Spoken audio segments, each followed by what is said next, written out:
வணக்கம் மங்கை உலகம். நான் உங்கள் சரசா சங்கர். நான் நல்லா இருக்கேன்ப்பா. நீங்கள் நல்லா இருக்கீங்களா? இன்னைக்கு மஷ்ரூம் கிரேவி வித் சப்பாத்தி. சப்பாத்திக்காக மஷ்ரூம் கிரேவி ரெடி பண்ணுறேன். ஆல்ரெடி மஷ்ரூம் சூப் 2 வீடியோ போட்டிருக்கேன். ரெசிபியோடு போட்டிருக்கேன். என்னோடய சேனல் சப்ஸ்கிரைப் பண்ணிட்டு அதையும் பாருங்கள். இப்போ கிரேவி எப்படி செய்யலான்னு பார்க்கலாம் வாங்க. மஷ்ரூமை நல்லா தண்ணியில் கொட்டி நல்லா க்ளீன் பண்ணிக்கோங்க. கருப்பாக இருக்கிற இடத்துல தோல்லாம் உரித்து எடுத்துக்கோங்க.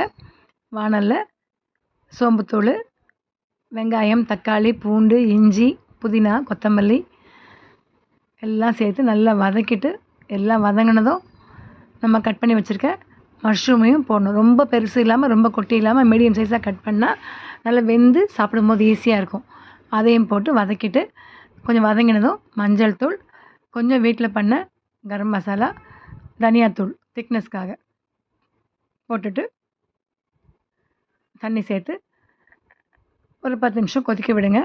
அதுக்குள்ளே சைடில் தோசைக்கல்ல சப்பாத்தி ரெடியாக இருந்தால் போட்டு எடுத்துருங்க.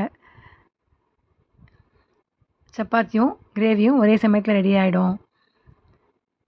சப்பாத்தி போடும்போது ரொம்ப ஹையில் வைக்காமல் மீடியமாக வச்சு போட்டிங்கனாக்கா சப்பாத்தி சாஃப்டாக நல்லா வருங்க. சப்பாத்தி ரெடி, கிரேவியும் ரெடி.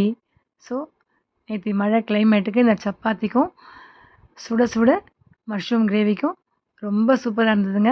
ஆல்ரெடி ஈவினிங் மஷ்ரூம் சூப்பும் வச்சு கொடுத்துட்டேன். ஸோ நேற்று ஈவினிங் இந்த கிளைமேட் ரொம்ப நல்லா போச்சு எங்கள் வீட்டில். நீங்களும் இந்த வீடியோ பிடிச்சா லைக் பண்ணுங்கள், ஷேர் பண்ணுங்கள், சப்ஸ்கிரைப் பண்ணுங்கள். நீங்களும் ட்ரை பண்ணிட்டு கமெண்ட் பண்ணுங்கள். இதனால் 7 நாள் ஆகல.